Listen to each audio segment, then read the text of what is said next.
Hi everybody, this tutorial is going to take you through the process of creating one of these kind of moving perspectives, animated perspectives as I refer to them. So it's a fixed position in space, so you're not turning, you're not moving through the space, but it's set to have a certain duration of time, and therefore you'll be able to see the trees blowing in the breeze. You might be able to hear it right now. You can place sounds in it so that you have ambient sounds. There's kind of woodland sounds there, and I'll show you how to add those in there. And then um, show you how to create a path that allows people to move. And you'll see, since this is a new view I just set up, and that I'm not going to go through that process. You know how to navigate, set a view up. I'll show you a couple adjustments you can make, just reminders. But you'll see like the type of people that you put in are significant. These people are standing. They may gesture and move their hands, but they're not going anywhere. You can tell this girl probably is walking. This woman is.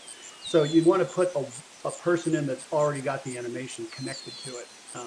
These people, if you don't provide a path and you have them in a movie, they'll just be walking in place constantly. And you can see that in the build mode. Um, so you want to make sure you get the right people in there, and then I'll show you how to add a path in to move them along a certain direction. And that's actually an effect that you add in movie mode. So I'm going to click my check mark here. If you're in build mode, I just went in, kind of set up a view, got that started, and then instead of going into photo or 360 panorama, which we've talked about, we're going to go to movie mode. So set up your view, get it the way you want, and then I'm going to come down here and create a new movie.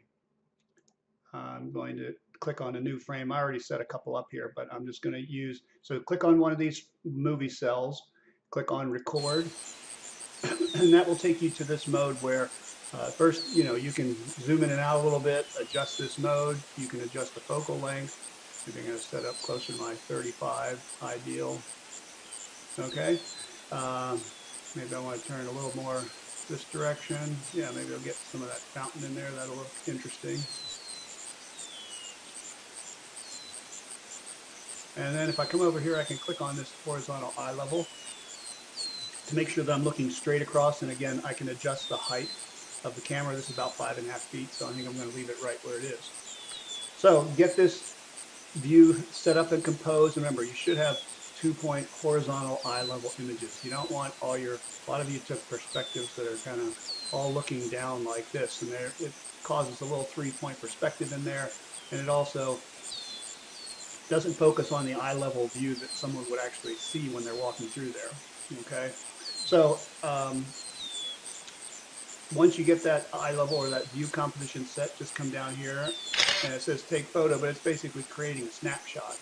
And then select that snapshot, and you can see that in movie mode, every little clip or snapshot has a duration. Now, if you were making an animated movie where someone was walking through the space, you would move this to a new location, snap another picture, and then it would actually animate the frames in between those two locations. In this case, I'm not going to do that. I'm simply going to take this frame, and if I come over here, I'm going to click on the timing, and I'm going to make that, well, I'm going to move it up to maybe 15 to 20 seconds at the most. It doesn't have to be that long for you to get a feeling for what's going on. And then you don't have to have like super extensive paths, because if you don't have a long enough path, it takes the person to walk through it. Let's see, I'm just going to keep clicking. I'll get it up there. Let's just do 13 seconds. Okay, so set this timing so that the clip lasts that long. Now what you can do is just, I think you can double click on that or click the check mark here, and it will take us back to this view. So we've got the clip, it's got a length. If you need to edit that or change it, you can go back in and click on the edit. This allows you to render the clip, which we'll do in a little bit. But before I do that, I'm going to go up to my effects, and just like in other modes, I'll probably add the shadow effect in there, give me the softer shadows, more detailed. Click back here, add another effect, skylight effect, add the skylight and reflections. If you wanted to add the sun in, you could do that. The sun angle actually looks pretty good for this composition, but if you needed to adjust the sun, some of you had some really, just add the sun in there, and then you can adjust the heading of the sun. I like that shadow kind of coming across the inside. So you can adjust the height, you can adjust the heading of the sun. So again, I don't really want big dark shadows everywhere, but I kind of like that one in the foreground, and I like the shadow pattern that's being created under the trees there. And I usually use a pretty high, you can see if you get too low angle, then you get really long shadows and it just doesn't look very good. So use a higher sun angle and you get better contrast that way. And if you want to adjust the brightness, you can. Okay, so that's probably the sun, the skylight effect, and the shadow effect to give it a little more detail and emphasis. And then in order to create animation or animated people, what I'm going to do is go back to build with effects. And here I am back in that mode. So I'm going to go over, well, let's put a couple sounds. I'll put another sound in just to show you an example. You can go to the sound, click on this. You kind of have to roll over these to see what they are. I think number 38 I was looking at, that's like a public square. So if we want some of that, and again, sounds are interesting because I'll put this one over here. And I think if you listen, and hopefully it's picking up in the recording, you can hear that now. If I come up here to my sound properties, you can also adjust the volume up and the minimum distance. So that the reason that works that way is if I move to a different part of this model, I won't hear that sound. It allows you to put sounds that are specific to location, so as you move through a space, one sound will disappear and another will come in your range. Okay, so I've got that one in there. Now I'm going to click on this. I'm going to insert another sound. I think I had a car sound of 70, like an intersection. I'll just stick that one on the ground right here. It doesn't really, it doesn't matter what they're connected to. So now you can see, and actually, I don't really hear it in here, so I'm going to go back and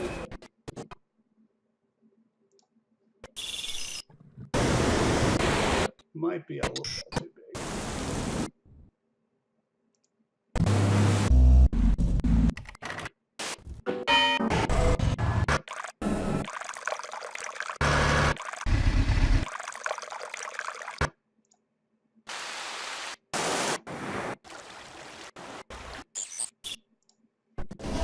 So probably.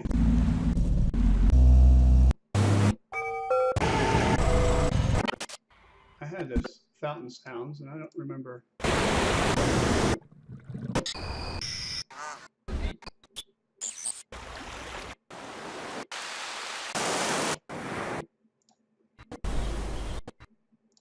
right, I'll just put it in here.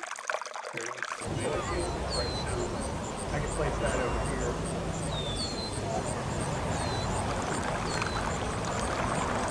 And now I've got a bunch of different sounds going on. For yours, obviously, you have nature sounds. You have a little traffic, you have people talking, there's some cafes, other things like that. So pick out those sounds and place them in. Now, the other thing I need to do the animation is, so I've got, let's see, one of these pages. I'm going to pick this guy. And for right now, I'm just going to place him right over on the side of this model. Right there. And if you hold the R key down, you click on the bottom, you get the rotate sign, and you have them walking away, so that's one in. Okay? So once you get them placed in there and oriented, now I'm going to click OK and come back to this mode. And now the other effect I'm going to add is, under the scene and animation, is what's called the mass move. And it allows me to create multiple paths. So I'm going to just click on the pencil and I go kind of into this mode. And what I'm going to do is start that here. You just click once and then I'm going to kind of take it, click again. Now it'll stop there unless you hold the control key down. Okay, so hold the control key down. Yeah, don't give me any attitude there. Yeah, hold the control key down and click. Now, one of the things that's important, like if you're going to go up a ramp, you want to try and probably put your click a little bit in front of that. Hold the control key down and just go up a little bit. If you don't get close to that, then what happens is your people will kind of start floating off the ground. So I'm going to hold the control key down again. And maybe I'll come up here, hold it again. Now that one's kind of not really in the best place, so I'm going to move in, click on that, and just drag it back into here. I don't think I really need that much of the path anyway. What you have to be careful of is if you click it up on the wrong, this one kind of looks like it is,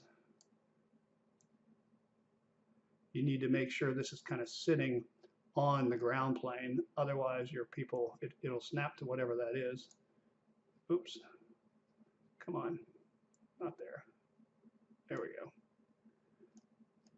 Okay, now if this one isn't too bad, but if you have real sharper curves, you can click on one of these and come down here to smoothness, and you can see how it actually is creating a curve around that, so the person doesn't come to a corner and just do a 90-degree turn. It actually bends around. So any of these that where it's turning, you can click on that and add some smoothness to it. If you try and get too much in there and it runs into another piece, that'll let you know that there's a problem there.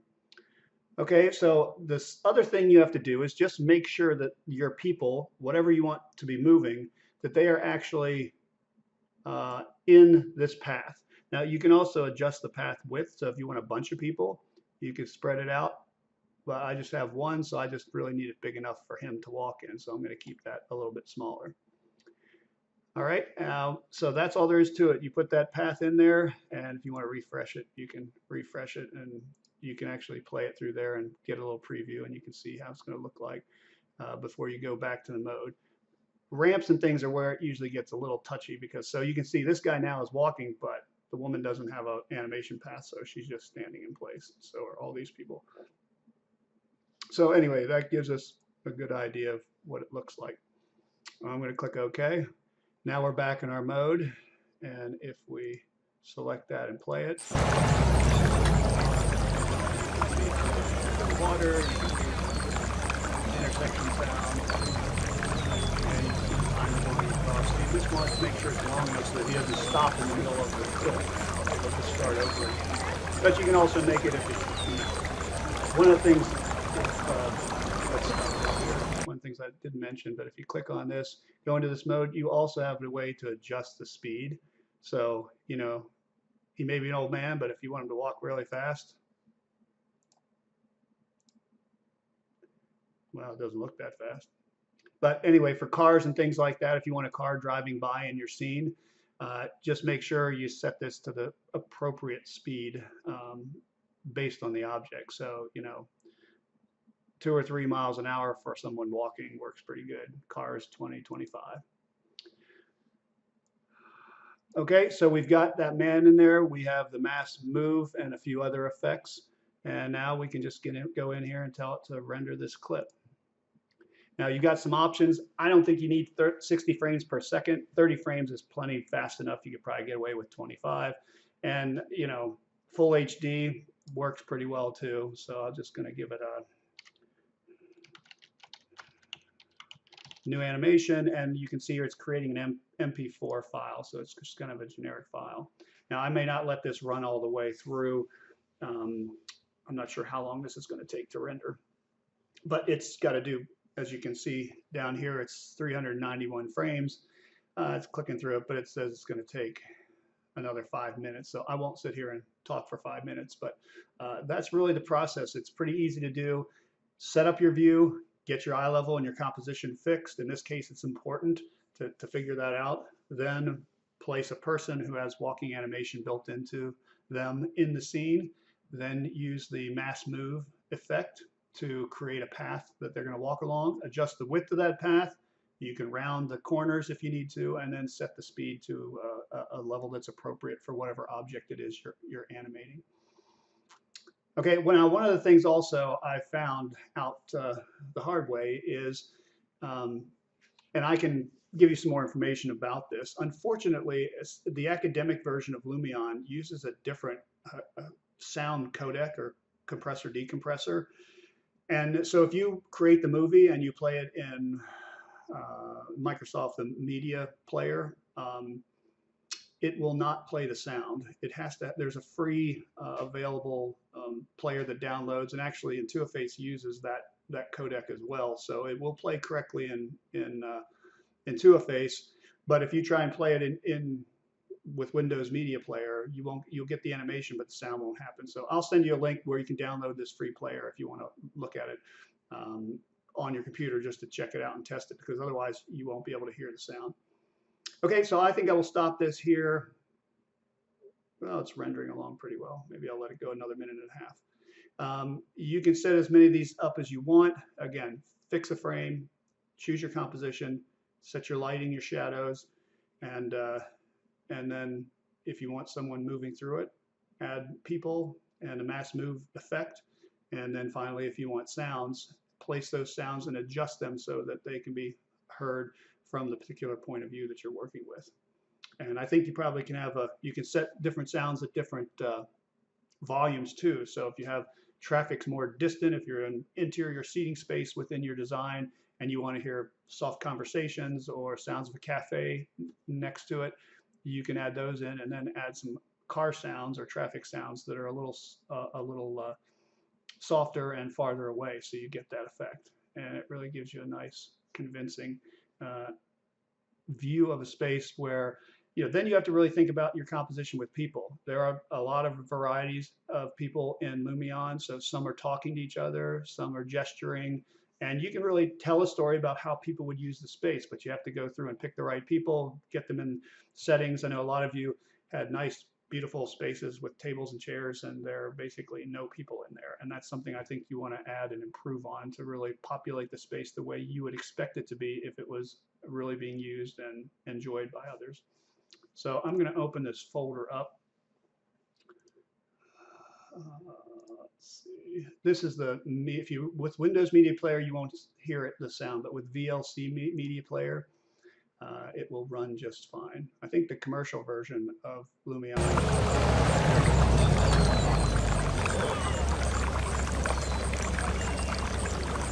You see the trees moving.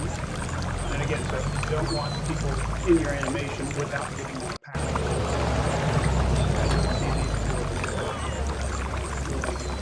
So I think I actually did this in this model. I have a guy in a wheelchair somewhere in there. Unfortunately, I didn't put anybody next to him, so he just make sure you're aware of this animation. Like, I would probably turn these two to face each other, spin them around, because right now